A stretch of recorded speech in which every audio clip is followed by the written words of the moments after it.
Dans cette vidéo, on va voir comment faire pour lancer un business à 1 million d'euros tout en partant de zéro. Donc, je t'invite justement à rester jusqu'à la fin de cette vidéo. Je vais te donner le plan étape par étape pour pouvoir lancer un business qui fera 1 million en 2024 tout en partant de zéro. La première chose que je ferai, déjà, je vais me présenter à toi.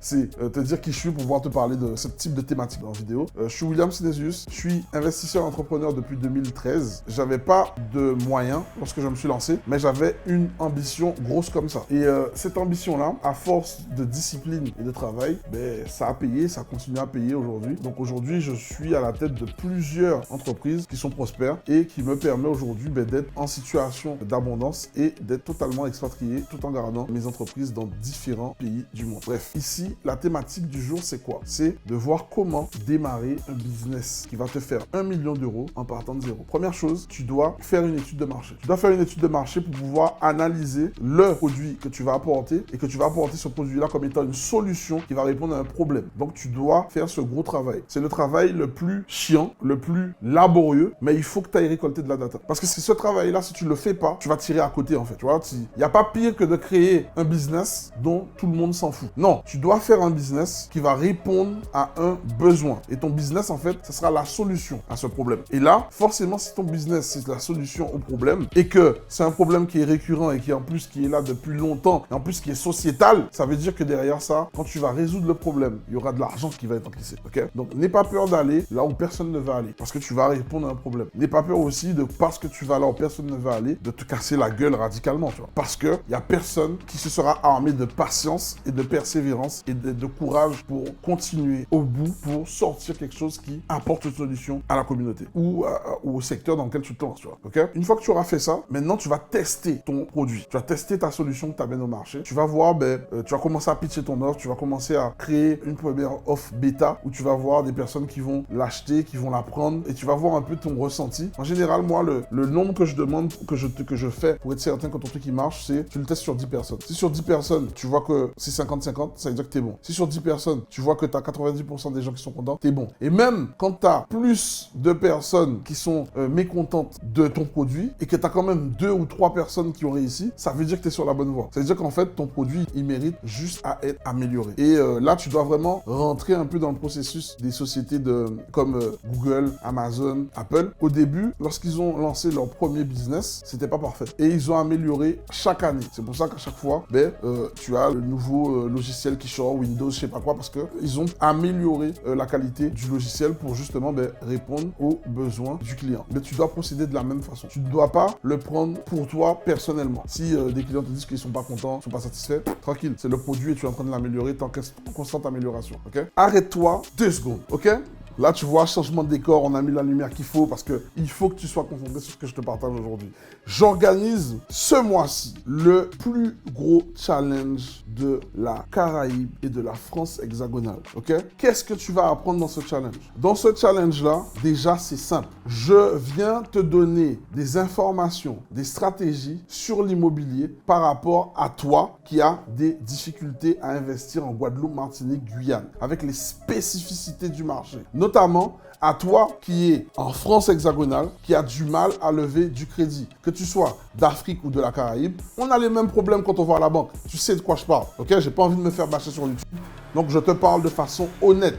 Maintenant, ce que tu vas apprendre dans ce challenge, ce sont des stratégies, des techniques qui vont te permettre d'être certain que tu vas atteindre tes objectifs en immobilier. Ça fait peut-être plus de 1 an, 2 ans, 3 ans, 4 ans, 5 ans, 6 ans, voire 10 ans que tu souhaites investir dans l'immobilier et qu'en fait, à chaque fois, tu repousses ce moment tant attendu parce que tu te dis « Oh, c'est peut-être pas fait pour moi ». La réalité, c'est que c'est fait pour toi, mais comme tu ne sais pas comment y procéder, à chaque fois, dès qu'il y a une première difficulté, tu abandonnes. Le challenge, c'est l'occasion de pouvoir rencontrer des personnes comme toi, ok, qui ont eu des résultats et qui continuent à avoir des résultats, où tu vas pouvoir t'inspirer de leur réussite et de leur stratégie que tu vas pouvoir mettre en pratique pour toi afin que ça fonctionne pour toi également, ok? Donc, inscris-toi juste en dessous de cette vidéo. Tu verras, c'est le challenge immobilier. Simple, efficace, pas besoin de faire trop de blabla. Tu t'inscris, les places sont limitées. Ça a lieu une seule fois et c'est ce mois-ci. Donc, saisis ta place. place et je te recommande de prendre la place en VIP. Quand tu es en VIP, tu vas parvenir et tu vas venir à la session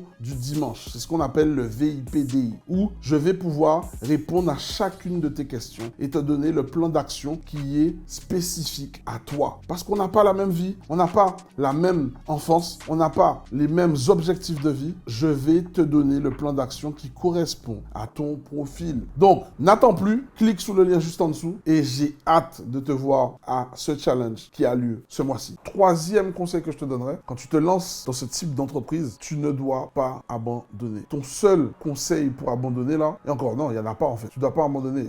Là, tu vas et la seule finalité, c'est le succès, tu vois. Ok? Donc, à partir du moment où tu vas récolter la data du marché, parce qu'au début, tu vas récolter l'information de ce que ton marché a besoin. Ensuite, tu vas tester ton produit, donc tu vas l'exposer au marché, tu vas le tester sur une dizaine de personnes, et là, tu vas avoir les données du marché, donc c'est la data du marché, ok? Une fois que tu as les données du marché, tu améliores ton produit et tu continues, ok? En faisant, tu améliores constamment, continue à faire, et tu continues à délivrer, tu continues à faire ce qu'il faut. Logiquement, tu es sur une base où tu vas faire que t'améliorer, que d'avancer, que d'avancer, que d'avancer. Maintenant, tu es lancé, tu vas commencer maintenant à calculer tes chiffres. En calculant ton chiffre, tu vas regarder à quel moment tu es rentable sur ton produit pour que des clients puissent acheter ton produit et qu'avec le prix d'achat du produit, tu puisses créer une équipe qui va te permettre de délivrer suffisamment longtemps d'une bonne qualité ton produit. C'est important cette étape-là parce que si tu rates le coche, tu vas pas avoir de marge et qui dit pas de marge, tu ne pourras pas délivrer correctement ton produit. Et ça, c'est très important. Il y a beaucoup d'entrepreneurs qui se gourrent, qui font pas ce travail. Tu as besoin d'avoir de l'argent pour pouvoir mettre en place des personnes qui vont livrer le produit. Et c'est pas parce que tu es le créateur du produit que c'est toi qui dois délivrer ce produit. Tu sais, il y a une différence. Et il y a beaucoup d'entrepreneurs qui pensent que comme c'est eux qui ont créé le produit, c'est eux qui doivent délivrer. C'est pas vrai. Donc ça, très important. Tu dois comprendre cette différence entre créer un produit et être la personne qui délivre ce produit. C'est pas la même chose. Ok? Donc tu as besoin de fixer le prix de ton produit qui va te permettre justement de faire cette délivrabilité. Une fois que tu as fait ça, tu as ton équipe en place pour délivrer. Donc ça se passe. Donc pareil, analyser les retours clients pour améliorer le produit et pour aussi fixer des points de responsabilité avec le client pour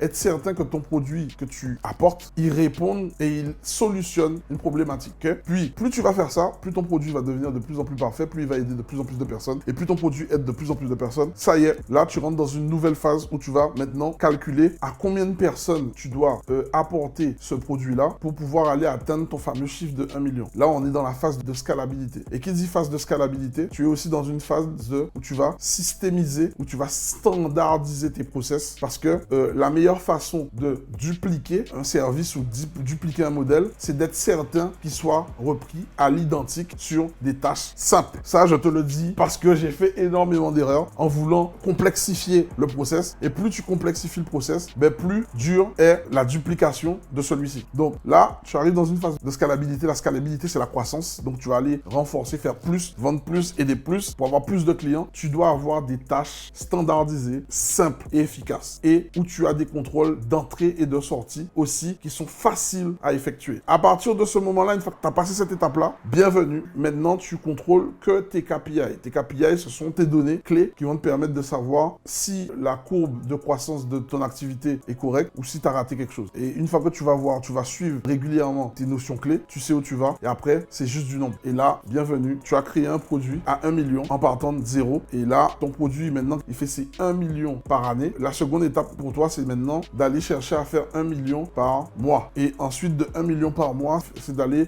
faire 1 million par semaine. Et ensuite, de 1 million par semaine, c'est d'aller apprendre à faire 1 million par heure. Et pour ça, ce qui va te permettre d'aller encore plus vite, c'est de faire entrer des investisseurs dans ton entreprise où tu vas vendre des parts, ok, où tu vas faire de la levée de fonds pour que ces personnes-là viennent avec des capitaux pour te permettre justement d'accélérer beaucoup plus vite et de dominer ton marché et ainsi garder ta compétitivité sur ta concurrence ou même racheter ta concurrence parce que ainsi tu vas avoir une longueur d'avance sur eux et ça va te permettre de dominer ton marché. Donc, si cette vidéo t'a plu et que tu aimerais en savoir d'autant plus sur toutes ces notions que j'ai partagées avec toi pour créer une activité à plus de 1 million par année en partant de zéro, je te mets un lien, le lien de Mastermind Business où on partage justement toutes les stratégies qu'on met en place pour pouvoir atteindre ce niveau de résultat. Donc, n'hésite pas à cliquer sur cette vidéo, de pouvoir t'inscrire pour être appelé par un de mes conseillers et voir si on peut t'aider, dans quelles conditions tu peux intégrer notre Mastermind Business. Donc, j'espère que cette vidéo t'a plu. Partage-la à des personnes dont tu penses que ça peut les aider. Et je te souhaite une excellente journée.